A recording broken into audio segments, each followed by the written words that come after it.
30 তারিখে হারিয়ে গিয়েছে। বয়স হয়েছে 13 বছর। নাম ঠিকানা বলতে পারে না, কোনো জায়গায় যাইলে আসতে পারে না, মানসিক সমস্যা, বেশি কথা বলে না, অল্প কথা বলে। আমরা অনেক জায়গায় খুঁজছি, বিশ্রাইছি, মাইকিং করছি, কোনো জায়গায় পাই নাই। ঘর থেকে রাগ করে বাইরে হয়ে গেছে। আমি একটা থাপ্পড় দিছিলাম, ওই থাপ্পড় দেওয়ার পরে ঘর থেকে রাগ করে বাইরে হয়ে গেছে, আর বাসায় আসে নাই। আত্মীয় স্বজনের কাছে খোঁজ খবর নিয়েছেন? হ্যাঁ, সব আত্মীয় স্বজনের কাছে খোঁজ খবর নিছি, কারো কাছেই যায়নি। তার ছেলের পরনে কি ছিল? ছেলের পরনে ব্লু কালারের একটা গেঞ্জি ছিল, পরনে প্যান্ট ছিল, ফুল প্যান্ট ছিল, তারপরে পায়ে একজোড়া জুতা, ফন্স, লাল স্যান্ডেল।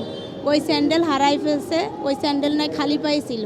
কত তারিখে যেন হারাইছে? 30 তারিখে হারাইছে, আজকে 18 দিন হয়েছে।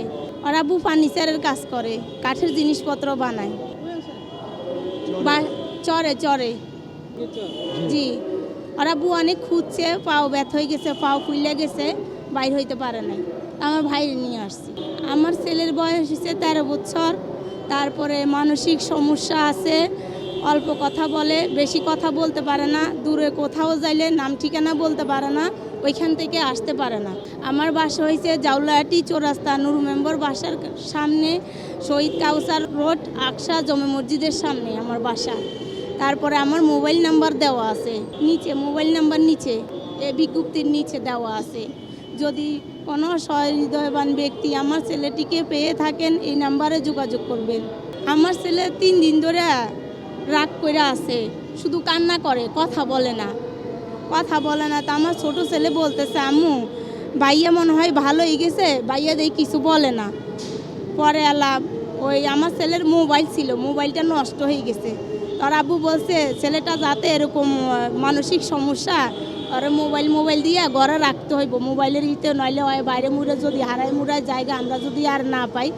তা আমি কি করছি, ওই মোবাইল আমি আমার হাজব্যান্ডের বলছি যে আপনি এই মোবাইলটা নিয়ে যাইয়া ওরা ঠিক করে নিয়ে আসেন। আমার হাজব্যান্ডটা আর নেয় নাই। পরে আমি বলছি তাইলে আমি সাইফুলের দোকানে নিয়ে যাই, দেখি সাইফুল ভাই কি বলে। পরে সাইফুল ভাই দোকানে নিয়ে গেছি। আমি বলছি ভাই আমার ছেলের মোবাইলটা দেখেন তো কি হয়েছে। তো উনি বলতেছে স্ক্রিন টাচ ধোনোটাই গেছে। তো বলতেছে এটা ঠিক করলে আপনার 1250 টাকা দেওয়া লাগবে। পরে আমি বলছি 1200 দেবো না, 800 দেবো, যদি ঠিক করে দেন। এখন আমি আচ্ছা ঠিক আছে দাঁড়ান, আমি বলছি যে ভাইয়া আপনার কাছে কোনো কম দামি নর্মাল সেট আসেনি। তো উনি বলছে আছে একটা সেট 1700 টাকা।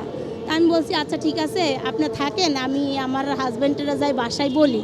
পরে আমার হাজব্যান্ডের বলতে আসছি, আমি বলতেছি বাবুর বাপ ওই সাইফুল ভাইয়ের কাছে গেছি, সাইফুল ভাই বলতেছে মোবাইলটা ঠিক করতে 1250 টাকা লাগবে। তারপরে আমি 800 টাকা বলছি, মানে না। আমি বলছি মোবাইলটা তো বাটম বুটম সব নষ্ট হয়ে গেছে, ভালো না, এটা সেট লয়ে লাভ নাই। পরে আর ভাবে কইছে আচ্ছা তো এটা বাদ দিয়া দে, তাইলে আর ওই 1700 টাকা যেই সেটটা ওই সেটটা লইয়া দেয়। পরে আমার টাকা দিছে আর আমি যাইয়া দেখি সাইফুল ভাই নাই, পাতালপুরি মার্কেটে গেছে। তা আমি ফিরে আসছি টাকা নিয়ে, আর আব্বু 1150 টাকা দিছে, আর আমি পুরান সেটটা দিয়ে দিছি। আমি বলছি ভাই আমার এই মানে হ্যাঁ আর নাই, হ্যাঁ গেছে গা পাতালপুরি মার্কেটে। পরে আমি বাসায় আসছি, আইসা আমার হাজব্যান্ডের বলতেছি নাই হ্যাঁ পাতালপুরি মার্কেটে গেছে গা বিকালে। তা আমি আমার ছেলের বলতেছি আব্বু তোমার মোবাইল এখন দেবো না, বিকালে হ্যাঁ নাই, দোকান বন্ধ করে হ্যাঁ মার্কেটে গেছি গা। তা আমার ছেলে বলছে না লাগবো না মোবাইল, আমার কিচ্ছু দেওয়া লাগবো না। পরে আমি রান্না করে ভাত রান্না করছি, তরকারি রান্না করছি, আইনা ঘরে রাখছি। ঘরে রাখার পরে আমার ছেলে ওই প্লেট লইছে ভাত খাইব। পরে প্লেট লওয়ার পরে আমি কই একটা কাজের কথা কইলে করতে পারো না, খাওনটা তো ঠিকই খাইতে পারো। আমি কইছি একটা দিমু, একটা থাবর দিমু, আমি মারিনি কিন্তু থাবরাইনি। পরে ওইখান থেকে কি করছে, ভাত লইয়া ওইখানে গেছে, ওইখানে যাইয়া খাইতেছে আর কান্না করতেছে। কতক্ষণ পরে বমি করে দিছে, পানি পুনি ঢাইলা ভাত মুখ ফেলাইয়া সব উড়ফুইটা ঘুমাইতেছে যাইয়া। পরে আমি কই না তুমি এগুলো পরিষ্কার করা, তারপর সব পরিষ্কার করে উঠছে, উইটা ওইদিকে মুড়া শুইয়া কান্না করতেছে। কতক্ষণ পরে উঠা কয়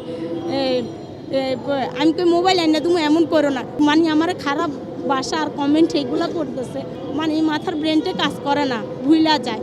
পরে আমি তো দেখেন বাবু বাপ কয় এগুলো কি খারাপ কমেন্ট ব্যবহার এগুলো করে, এগুলো তোর বাপে কয় এই তোরে একটা থাবর দু, যা তুই ঘর থেকে বাইরে যা, ঘর থেকে বাইরে ঘুরে তারপরে তুই বাসায় আসিস।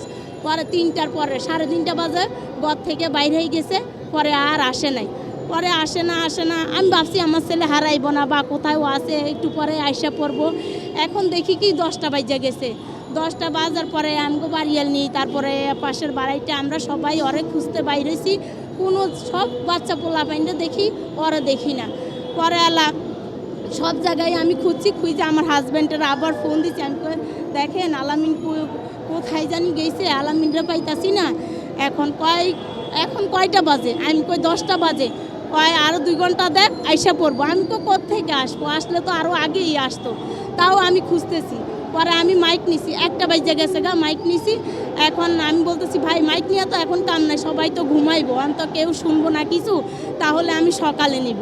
তো সকালে আমি মাইক লিয়ে বাইরেতে পারি না। আমার জামাই বলতেছে আর কি তোর কারণে একটু আমগোর মধ্যে ঝগড়া।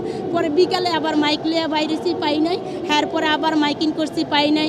এরপরে আমার বাসুরের ছেলে, আমার বাসুররা সবাই খুঁজতে নামছে, বাড়িয়ালনি সবাই খুঁজতে নাম, কোনো জায়গা বাদ রাখি নাই, পাই নাই। এই কবিরাজ সেই কবিরাজে কয় আপনার ছেলে কালকে এই আবার 24 ঘন্টা, আবার কয় 3 ঘন্টার মধ্যে আসবে। কই আমার ছেলে তো নাই। আমি তো সব জায়গায় খুঁজলাম। তা আমার ছেলে যদি আশেপাশে থাকতো, আসতো না নিশ্চয়। কোনো দূরে কোনো জায়গায় না কি হয়েছে এটা তো আর আমরা জানি না, আল্লাহ জানে, আমরা তো আর দেখতেছি না।